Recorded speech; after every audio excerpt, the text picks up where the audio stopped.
Fanboys and fangirls, on today's episode we're going to focus on Samsung because Samsung is bringing back a lot of features and sticking around with a few of them for the S22 Ultra. We're going to break down all the details in today's episode. Also on today's episode, the S21 FE edition is going into mass production starting next month. And lastly, if you missed the Galaxy Note series, well, you're not alone because it looks like carriers missed this phone and Samsung doesn't seem to care. All of that on today's episode, so stay tuned.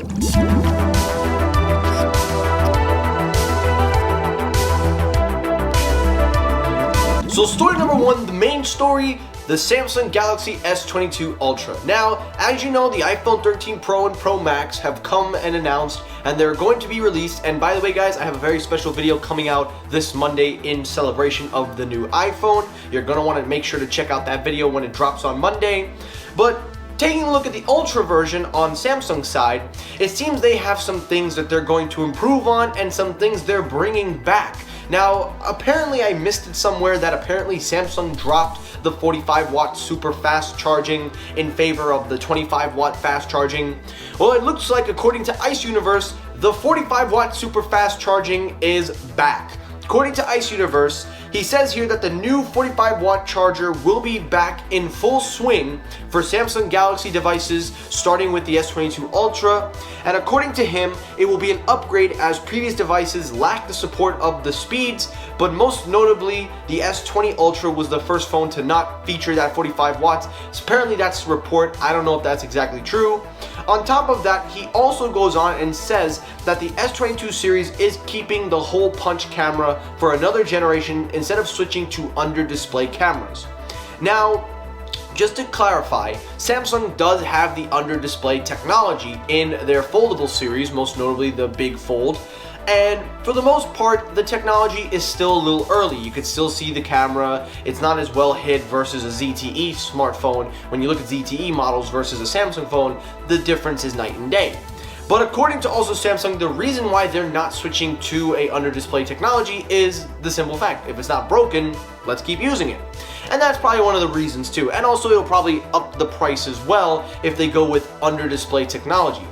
But also according to Ice Universe, the Exynos 2200 version has officially come out with full specs. This is again an exclusive feature, quote unquote, to Verizon.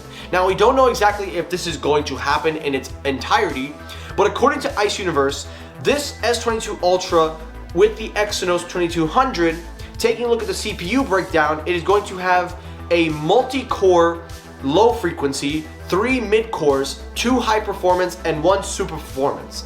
Now, taking a look at the spectrum breakdown, they are going to be 4 2.2 gigahertz low performance, 3 2x8 gigahertz mid, 2 times 2.9 gigahertz of high performance, and then 1 efficiency core at 2 times 2. Now, that sounds a little confusing, but you can break down the rest yourself, and of course, I'm going to get hit in the comment section with that breakdown. But taking a look at the GPU performance, again, it is provided by AMD, so we are going to see 1250 megahertz of GPU. Now, taking that all into consideration, the biggest factor is that that model, the Exynos model, is reportedly going to be exclusive to Verizon, as Verizon has interest in the Exynos models and might be using that device for their ultra-wideband. Now, of course, I ain't going to keep following up on the S22 Ultra, but it seems that Samsung is going to answer Apple in the technology aspect of features and also their camera department, as we know they are going to make a big fuss about that, and especially what Apple did with software and hardware. So we're going to see them tackle that issue, but that's the S22 Ultra. Let me hear your thoughts down below. I will keep you guys up to date in the loop if the story changes or if we have any updates to it as well. Alrighty, story number 2, the S21 Fan Edition. Now, as you know, the Fan Edition phone, not a lot of people have been talking about it, and a lot of people don't really seem to care, as they're more focused on the S22. Well, it seems Samsung is going to try to keep up with the demand, as according to several South Korean publications, they claim that Samsung will begin mass production of the S21 FE in this month. Now, some reports are saying October, some are saying now. We don't know exactly where they're headed, but one thing we do know is that the mass production is going to be launched at the end of Q3 in 2021. Now, a lot of people have been making a big fuss saying that Samsung's going to release the 22 in November. Well, I find that hard to believe because we've seen the Galaxy lineups always come out in February or January. So why would they want to release that phone early? If they want to beat the iPhones, they would have done it now, like Google in October. But no, I have a strong feeling it is the S21 Fan Edition. So all these tech medias, stop with the clickbait and just accept the fact that they're not going to release it early. It would be nice if they did, but it's not going to happen.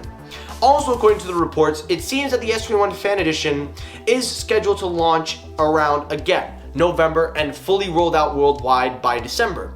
So the Fan Edition looks like it's going to be a real thing, so I'm going to keep up to date on it, and make sure to subscribe and turn on your notifications so you do not miss when I upload in regards to anything Samsung or anything in the tech world. And last story, the final story, again, very short episode today, guys. The last story of the day, the T-Mobile missing the Note series. Now, this is a very rare story. Rarely do we ever talk about a carrier missing something from a big company like Samsung or anybody.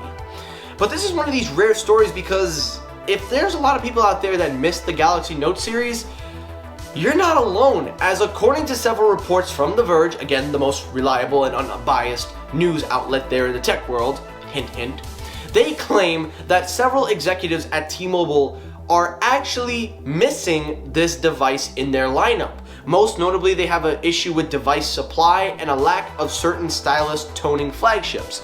According to the executives, they say Samsung has really fallen behind the 8 ball in relative to other OEMs as global supply chain issues. According to Peter Osvalik, or whatever his name is, apologies, he goes on to say that the issue seems to be the majority of T-Mobile customers are very significant Samsung lovers. So Samsung discontinuing the Note series combined with the short supply of S-series phones has a negative impact on the carrier. So they're looking at it from a sales perspective, but also they're looking at it in a variety choice. Now, Richard Jewell, the big Samsung knight himself, kept flagging my videos and saying that, oh, it's not discontinued, you're just a hater. Richard Jewell, just shut up, man. Go back to the retirement hole, do something with your life. But anyway, we know you started the Samsung Knight program for a reason, and you are the reason that Samsung fans have a stereotype. So you did that on your own, man, so great job. But anyway, in all seriousness, and by the way, that not being actual serious about Richard Jewell's going to a retirement home, that's just a light sense of humor. But overall, let's talk about this, back to the story. It's really a shame. It is really a shame that Samsung did discontinue the Samsung flagship because honestly, and I'm being honest, I do miss this phone. I do miss the Note. I loved my Note 10 Plus. I loved what Samsung did with the Notes. But ever since they went all in on foldables, they closed the door on the Note. And it's a shame because the Note used to bring a lot to the table. It was the Swiss Army knife of smartphones.